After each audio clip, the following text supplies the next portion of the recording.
കേരളത്തിന്റെ ഗ്രാമീണ സമ്പദ് വ്യവസ്ഥയുടെ നട്ടെല്ലായ മഹാത്മാഗാന്ധി ദേശീയ ഗ്രാമീണ തൊഴിലുറപ്പ് പദ്ധതിയെ അട്ടിമറിക്കാനുള്ള കേന്ദ്ര നീക്കങ്ങൾക്കെതിരെ ശക്തമായ പ്രതിരോധം തീർത്തുകൊണ്ട് ധനമന്ത്രി കെ.എൻ. ബാലഗോപാൽ നിയമസഭയിൽ അവതരിപ്പിച്ച ബജറ്റ് ശ്രദ്ധേയമാകുന്നു.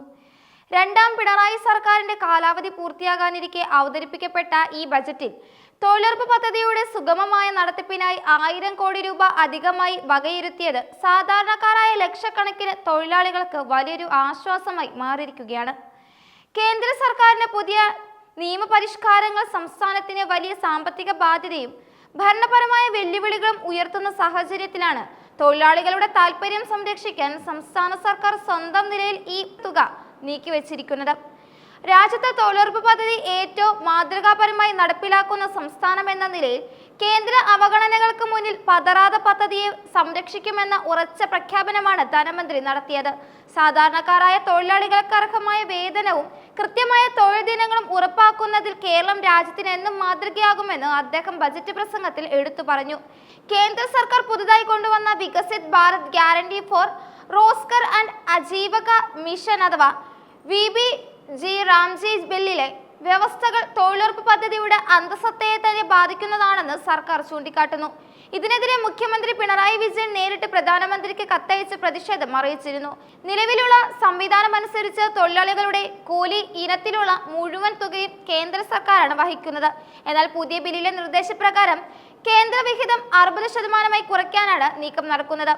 ഇത് സംസ്ഥാനങ്ങളുടെ പരിമിതമായ സാമ്പത്തിക സാഹചര്യങ്ങളെ അതീവ ദോഷകരമായി ബാധിക്കും. പുതിയ നിയമ ഭേദഗതികൾ നടപ്പിലാക്കുകയാണെങ്കിൽ കേരളത്തിന് മാത്രം പ്രതിവർഷം ഏകദേശം 3500 കോടി രൂപയുടെ സാമ്പത്തിക നഷ്ടം ഉണ്ടാകുമെന്നാണ് പ്രാഥമിക കണക്കുകൾ വ്യക്തമാക്കുന്നത്. ഈ മാറ്റം വിനാശകരമാണെന്നും ഫെഡറൽ സംവിധാനത്തിലെ സംസ്ഥാനങ്ങൾക്ക് മേൽ അനാവശ്യമായ ഭാരം അടിച്ചേൽപ്പിക്കുകയാണെന്നും മുഖ്യമന്ത്രി കത്തിൽ വരച്ചിടുന്നു. മഹാത്മാഗാന്ധിയുടെ പേര് പദ്ധതിയിൽ നിന്ന് മാറ്റാനുള്ള നീക്കത്തെയും കേരളം ശക്തമായി എതിർക്കുന്നുണ്ട്. ദരിദ്ര നാരായണന്മാരുടെ കണ്ണീരൊപ്പാൻ ജീവിതം സമർപ്പിച്ച ഗാന്ധിജിയുടെ നാമം ഈ പദ്ധതിയുമായി എന്നും ചേർന്ന് നിൽക്കണമെന്ന് കേരളം വിശ്വസിക്കുന്നു. പുതിയ നിയമം നടപ്പിലാക്കുന്നതിലൂടെ പദ്ധതിയുടെ വികേന്ദ്രീകൃത സ്വഭാവം നഷ്ടമാകുമെന്നും പകരം ഉദ്യോഗസ്ഥ മേധാവിത്വം വർദ്ധിപ്പിക്കുമെന്നും സർക്കാർ ഭയപ്പെടുന്നു.